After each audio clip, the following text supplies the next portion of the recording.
For years, Margaret Collins made one thing crystal clear.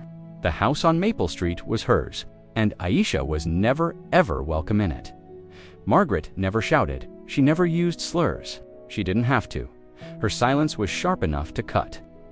When her son Ethan married Aisha, black woman he met in college, Margaret attended the wedding, but refused to smile in a single photo. She told relatives, "I'm just traditional." She told neighbors, "It's complicated." But to Aisha, it was simple. She was never invited inside. When Ethan visited his mother, Aisha waited in the car. When holidays came, Margaret insisted on just family, and somehow, Aisha never seemed to count. "She's not comfortable here," Margaret would say. What she really meant was, "You are not welcome here." Ethan tried to fight it at first.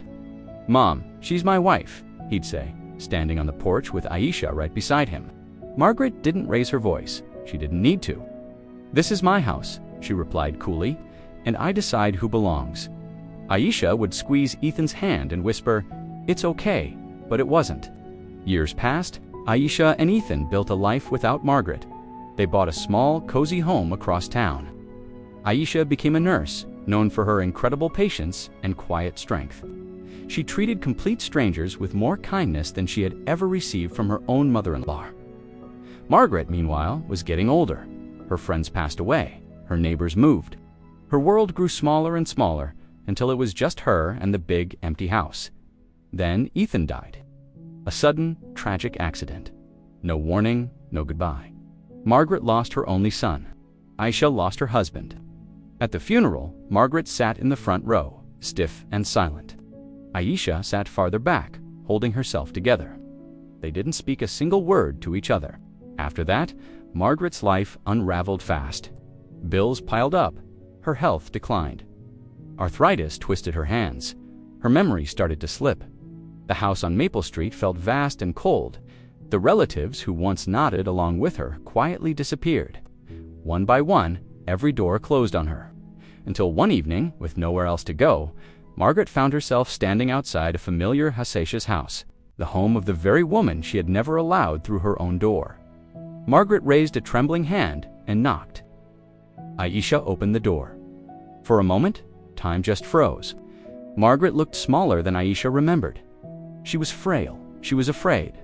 The commanding authority she once carried was completely gone. I didn't know where else to go," Margaret said, her voice barely holding together. Behind Aisha, the house was warm and filled with light. It felt safe. It was the same warmth Margaret had denied her for all those years. Aisha said nothing. Every painful memory stood between them. The porch, the holidays, the sharp words, "This is my house." Margaret looked down, ashamed. "I know I don't deserve this." Aisha stepped aside. "Come in," she said. Margaret hesitated, as if she couldn't believe she was allowed. Inside, she sat on the couch, her hands folded like a child waiting to be scolded. Aisha brought her a cup of tea. She covered her with a warm blanket. Not because Margaret had earned it, but because Aisha was not her. Days turned into weeks. Margaret depended on Aisha for everything: meals, medicine. One night, unable to sleep, Margaret finally spoke. "I didn't hate you," she said quietly. "I was afraid." Aisha looked at her. "Of what? Of what people would say?" Margaret whispered. "Of losing control, of admitting the world had changed." She swallowed hard. "I thought keeping you out would keep my world safe." Aisha nodded slowly. "And now?" she asked. Margaret's eyes filled with tears. "Now my world only exists because you let me in." The silence that followed was different this time. It wasn't angry, it was honest. "I used to say it was my house," Margaret continued, "but I see now, a house isn't walls, it's mercy." Aisha didn't answer. She didn't need to. Months later, when neighbors asked who the older woman living with her was, Aisha would say simply, "Family." No explanations, no justifications. When Margaret passed away peacefully one winter morning, Aisha stood alone at the funeral. Some people whispered, but one thing was undeniable. The woman who had once shut a door because of the color of someone else's skin was carried out of this world by the very hands she once refused to hold. And sometimes that is how justice arrives.